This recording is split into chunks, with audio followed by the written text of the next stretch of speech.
Alright, so after that embarrassment, that was the second run on the Dead End Butcher. Here's the final third one. The first few runs of me trying to do this one. So I reset the team. I'll have to figure out what to do with that Dead End Butcher. I've never had this much issue with him. Like I used to beat him with Sambi with my Sambi team. So I don't know. Sometimes they don't pay attention. You don't read. They start changing things. You don't have any idea what's going on. Let's see how this one changes. Because theoretically, she's the same as the last cycle. Because they just reused her again. So unless something else changed, we'll see. Just really quickly, I didn't go over this in the thing, but obviously you put Artful, agent damage 20%, physical damage another 20. Defense shred isn't bad, but I don't have any other defense shred to stack on it. So disorders and all this shred it more.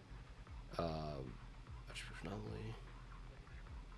More we get more for more anomaly takes the shield down faster as well. I think as well as we just have to land those spikes in the on the thing here.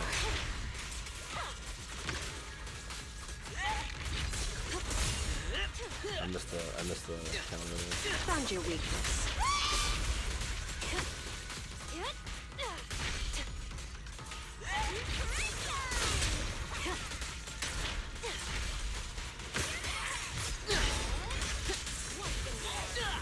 Hit him where it hurts. I'll make it pay.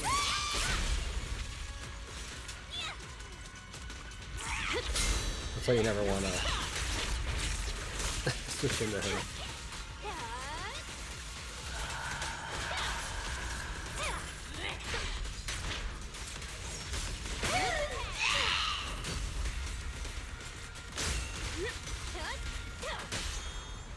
Either work.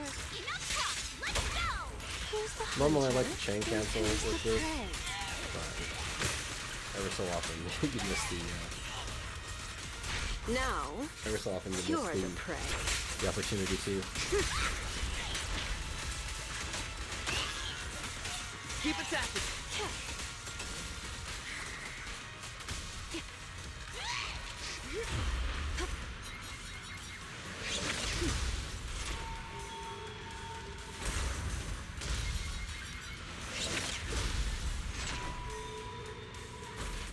This thing makes me paranoid, like I'm not gonna be able to like, get the whole thing with the circle.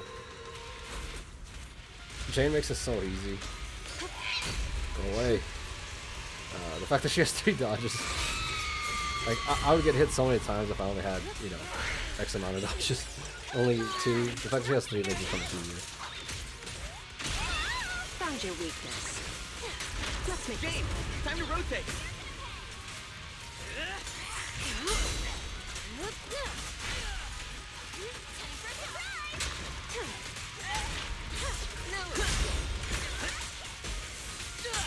Hit him where it hurts.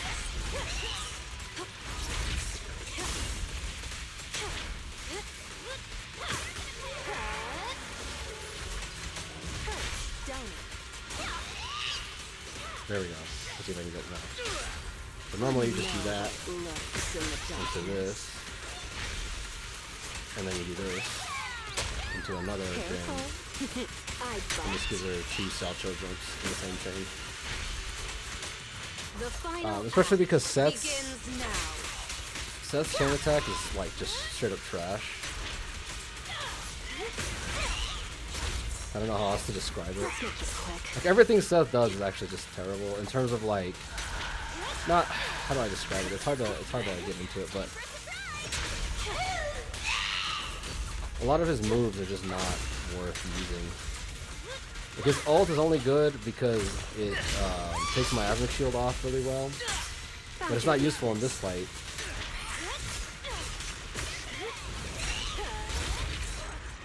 He took an L. So yeah, basically, like I said, this one shouldn't be that hard. If it's exactly the same as the other one, I might be able to get it better next time. But I think what's the high end? I think 30k is possible if I play cleaner. but there's not a whole lot of. I was supposed to show my builds from the other one. Well, hopefully. Because I wasn't successful, I didn't feel like showing them off. I just kind of was like, well, that kind of sucks. But the fact that I got them here is good enough for me. So, this 24, 31. Man, that Sammy team is ridiculous right now. I don't know why they're so good. He doesn't even have electricity weakness. He's got this weird electricity bonus thing here going on. He's not lightning weak.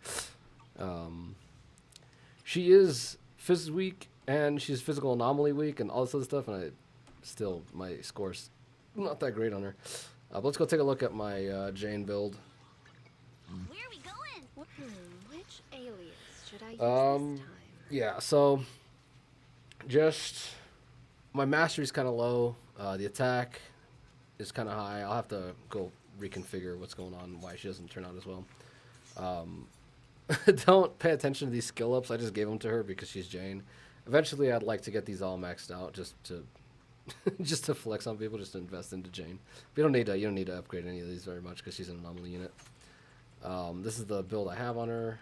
2-piece. Again, so the reason I'm running this over 2-piece Freedom Blues is just for efficiency of grinding. So if we come back here, like I said last time, where is it? I needed these pieces for Seth, and these happen to come with it, so that's good. It's just 2 birds with 1 stone here. You can grind this out for the other one as a 3-piece set, but I don't have any ice units.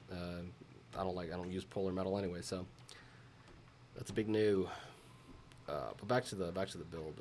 If you're wondering, normally people have 2-piece Freedom Blues instead of the Chaos Jazz. Should I use this time?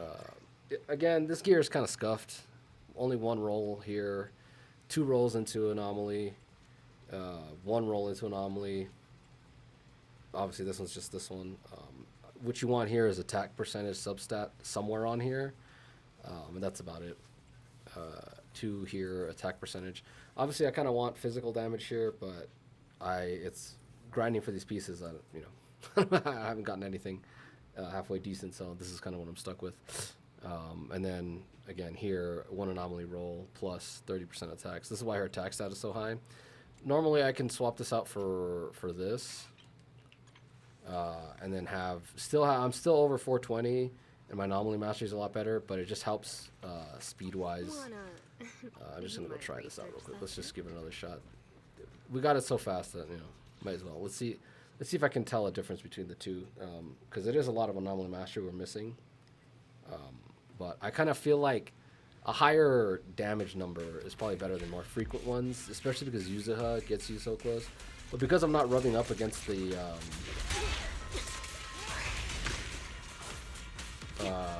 ICD, it's probably not that big a deal.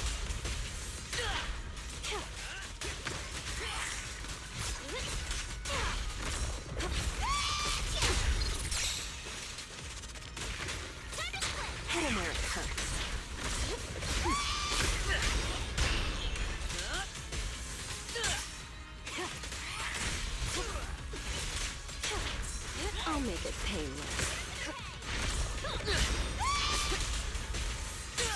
Found your weakness. Stay focused. This happens a lot. It won't hurt for long, I promise. Now, you're the prey.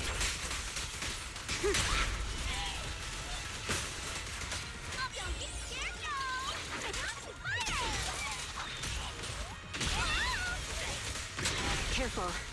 It's back.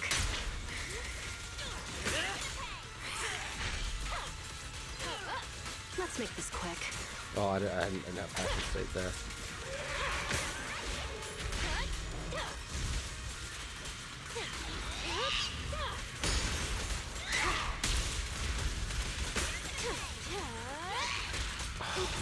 Sorry. Look at this one.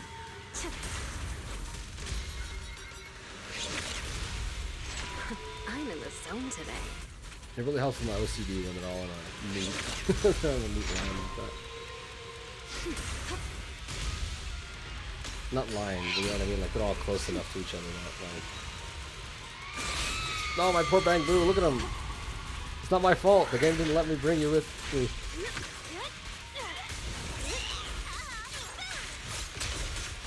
Hit him where it hurts.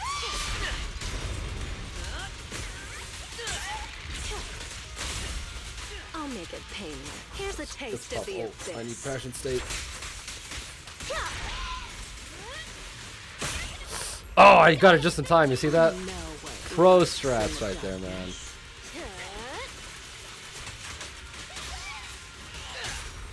Careful. I bite.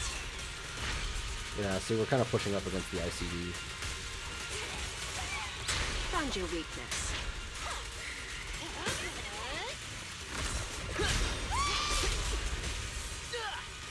That might not be necessarily a bad thing.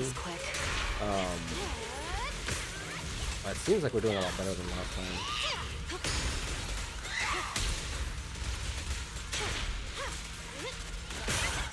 There's an inverse. I'll talk about this as soon as this is over. Also, I should save it for the like Jane discussion, like I just did with Sandy. But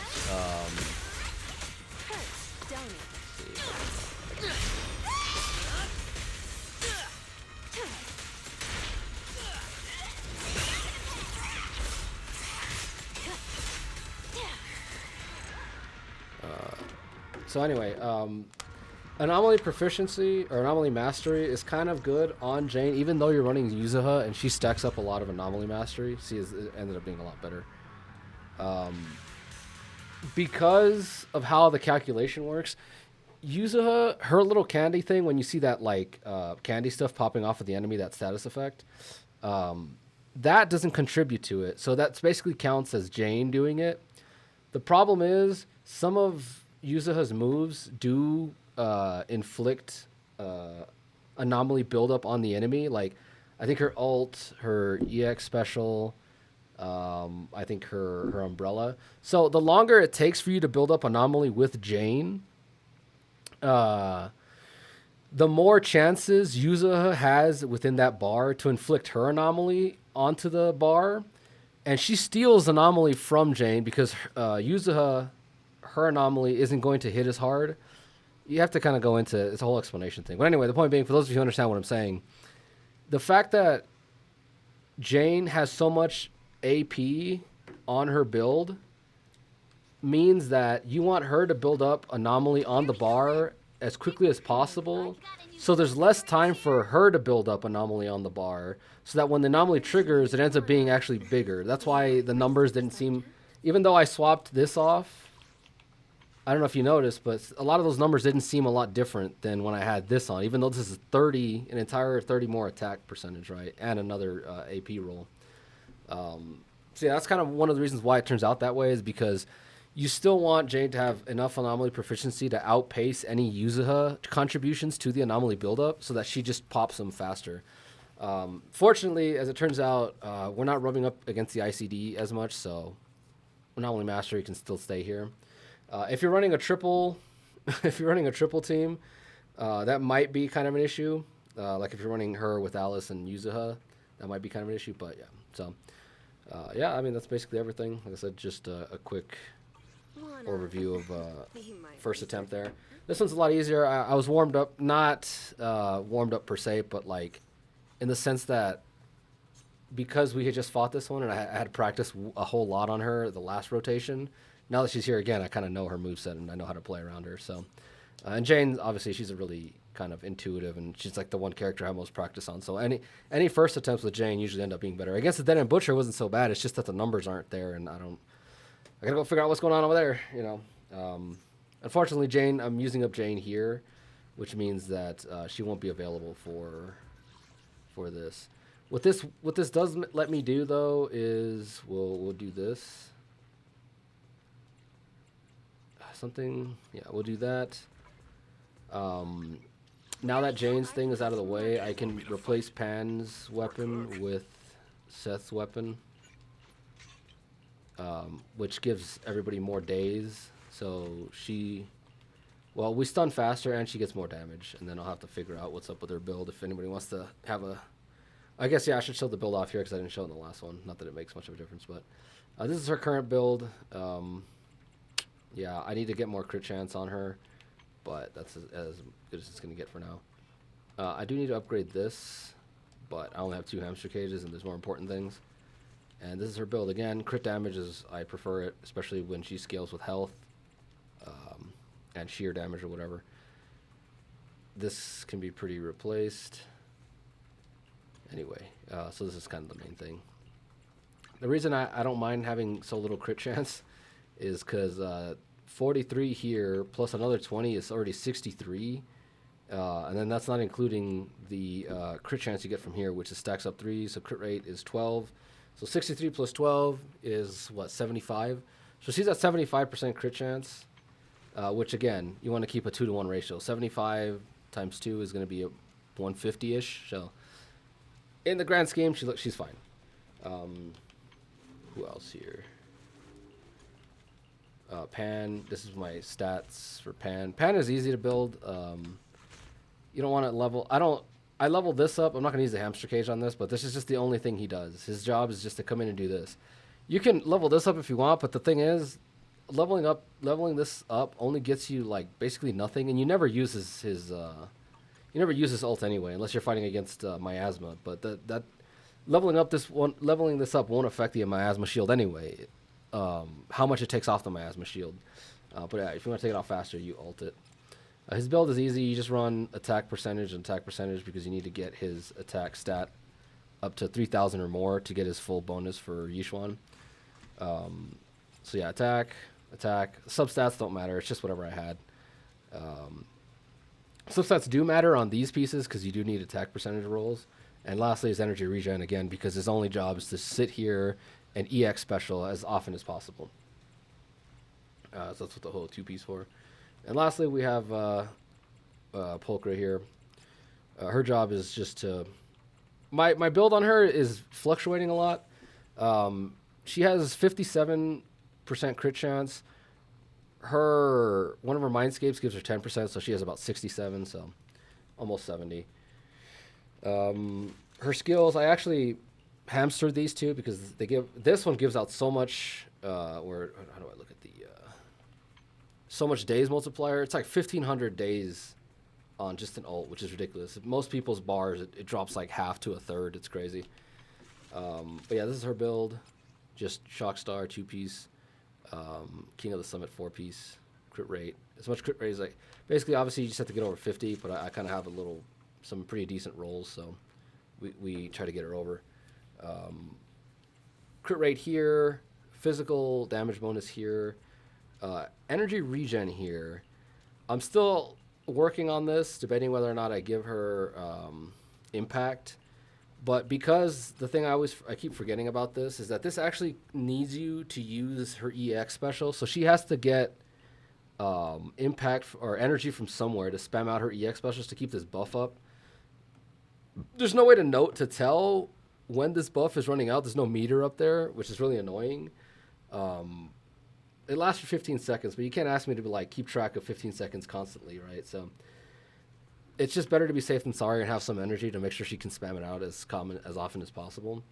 So the question is, I'm debating whether to run this and then put the other King of the Summit piece somewhere else, or keep her on her own weapon, which I think is pretty good. But the other option is to either run this on impact and then swap this out for steam oven. It's hard to really gauge which one to go with. I'm just probably going to stick with her own weapon though, because for one, I mean, I like her weapon a little bit. It looks cool. And two, it gives her 24% damage bonus plus 16% extra days. And the impact here. Here you're getting energy regen, but you're losing bonus remains for 8 seconds. 8 times 3 is 24. Times 6 is 25. So it's 25 points something. 24, 8 times 6, yeah, it's 25.6. So 25.6 impact is what you get out of this. Which isn't bad. But you're not always at 100. This is only if you're at 80 energy. You're not always at 80 energy. You want to spam it out as much as possible. So you always trigger this at 6 or 50 to 60 energy, because that's when her EX special is available, right? So This only stacks up. If you go up to 5 stacks, it's 15. It's 16% impact, which is still better than this because there's only 15% impact here on the main stat. But you're losing 16% days. So I don't know. It's somebody can calculate this better than I can. I just know I've been using them back and forth, and they seem interchangeable. They don't make enough of a difference to really matter. So maybe I should use both of these, see if that helps out or anything. But yeah, this is my Pulchra build if anybody wants to see. Like energy regen, physical damage bonus. She doesn't do a lot of damage, but she does some damage, and it's like, may as well. I mean, what else I want to put here? Attack percentage, it doesn't really matter. And I found this piece, and I was like, oh, I'm just going to roll it, and it rolled pretty well. So, yeah, that's basically everything. I'll see if I do a better run for... I might show off a better run for the Jane team, but the next thing is I have to go actually min-max this run, and then I'll show off a better run with these guys here. I'm really getting this one down pretty well. So the performance point still sucks because it's still hard to kill the marionettes without intentionally going for them, which theoretically trying to hit them on purpose rather than hitting the boss actually is more efficient. Because you get 200 points and you only have to hit them like 2 or 3 times. The boss, to get 200 points on the boss, you have to like combo them like crazy. So you know that's what the bonus points are for, is to help push you up a little more. So yeah, we'll see how that goes. So yeah, anyway, till next time.